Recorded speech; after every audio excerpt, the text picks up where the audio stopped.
Evan, with the MLB season running down the wire, we did this topic a couple months back. We did AL and NL Cy Youngs.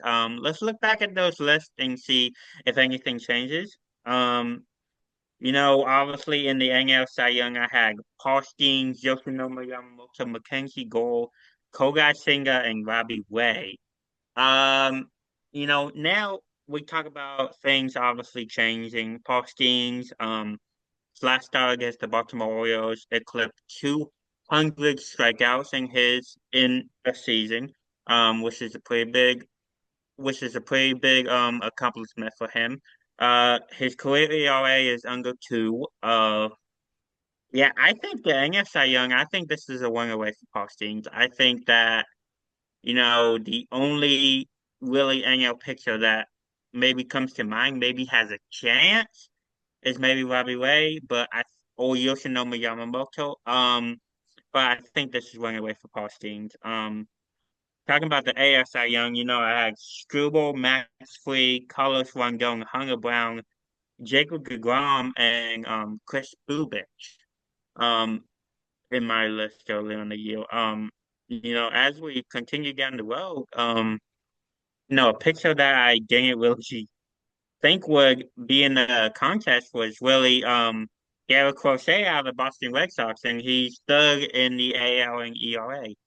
I think, you know, I had Struble at the top of my list. I think Struble is still a very good pitcher. Crochet is a very good pitcher. Struble obviously left tonight start against the Miami Marlins with an injury. Ooh, Unclear if he'll miss. I did not No, know that. That's a big development. yeah, unclear if he'll miss the rest of the season. We'll see on that. But I think, at the moment for the ASI Young, I think my award has to go to Garrett Crochet. Evan. Okay. So, the question was, has our list changed? And I forgot about Chris Bubik. I was just looking at the odds and I don't even see him anymore. So he was more of an early season thing. But I remember we were mentioning him. My pick was that Paul Skeens was going to win the National League Cy Young. And this was back in July. So we're talking like 2 months ago, like mid-season. So we didn't predict this early season, but like mid-season, like you still don't know who's going to do well. I said Paul Skeens would win the National League, and I don't know who would win the American League. It's a tie between Garrett Crochet, and I think you probably had Garrett Crochet, Jake. You probably had him up there, but maybe not winning. But I had it as a tie between Garrett Crochet and Tyreek Scruple. So yes, to answer the question, my list has changed a little bit. First of all, I think Paul Skeens is still going to win the National League. I think the only one, and we're calling that he's going to win the National League. I just looked up the bet MGM odds, and he's minus 10,000 to win the Cy Young. So what is that like? You bet like a dollar and you win a cent or something? Maybe even less than that. I don't even know, but Yeah. I think less than that because that's like 100, not even 10,000. But anyways, um, Would you say, in your opinion, what is it run away for Skeens at this point, Evan? it's over. Not just run away. Like it's over. Like he could because he has a 1.92 ERA right now going into today. He could get rocked like two times and still be at like a 2.1 ERA. Right? All And then right, Evan. So I have a question at this point. So obviously with the Pirates, I don't know if they'll. Maybe you can correct me on this. I don't know if they are in a wild card spot right now. Do you know no, if they are or not? they're like 15 or 20 under. I'm pretty sure. That's what I last Oh, checked. okay. Yeah. Well, I was gonna say, obviously hypothetical because the Pirates are not that good.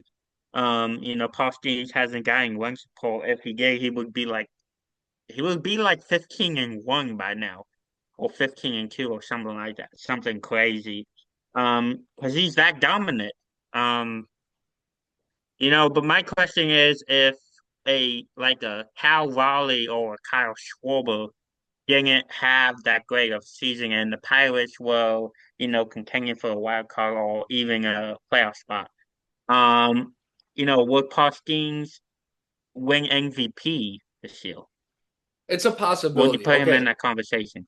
Let me just finish the Cy Young answer quick, and then I will answer that as well because that's a really good conversation. Um, so Paul Skenes is going to win the Cy Young. The only case you could make, and if you actually look at wins above replacement, Skenes has a 7.3 on the year. Only at 7.3 back is Christopher Sanchez of the Phillies as a starter. I believe he's second in the league in WAR, and Paul Skenes, but the thing is, and we talked about this back in July, the MLB really cares about ERA.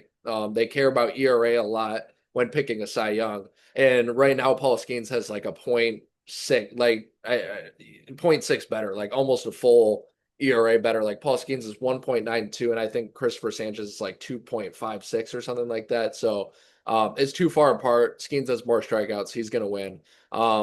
But now to answer Jake's question, MVP, um, it's possible. I don't know how much pitchers win that because they don't play every single day. I think that's probably the argument, I guess. I don't actually know what it is.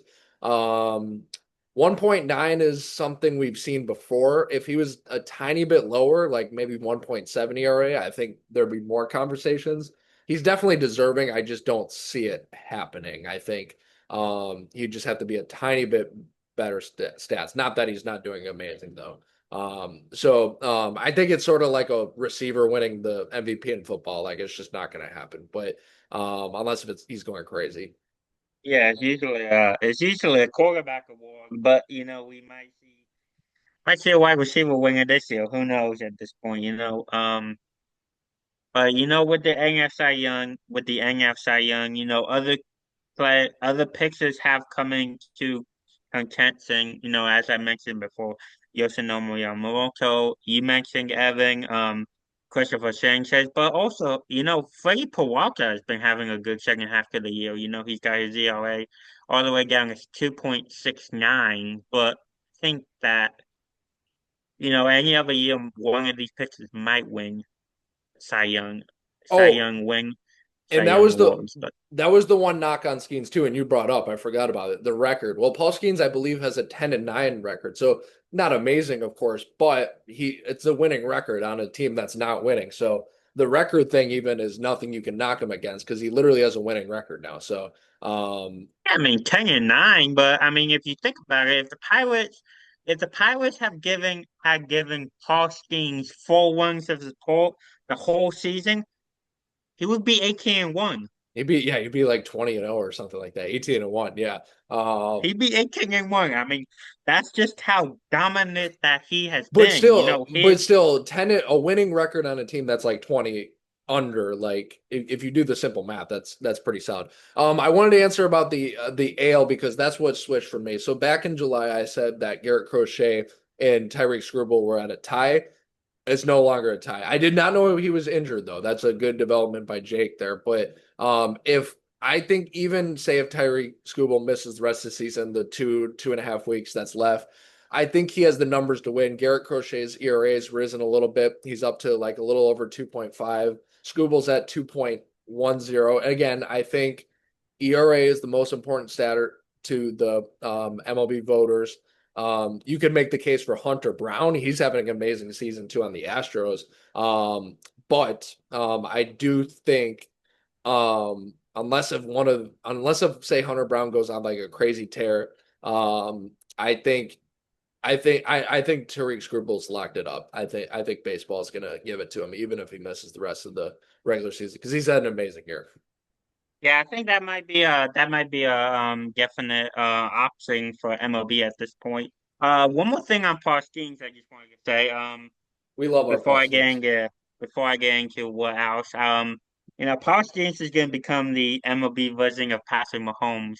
Chris Collins was, glazing Patrick Mahomes all the time. But no, the thing I wanted to get on Paul Skenes was his ERA this season is 2 ticks below his career ERA. His ERA this year is 1.29, 1.92. Sorry, not 29. That'd be crazy. That would be MVP level. Yeah. That that would be crazy. But his career ERA is 1.94. And one of the things I think about Paul Skeens and the Pirates not giving him run support, he's actually 9 games over 500 in his career. So I thought that was pretty interesting.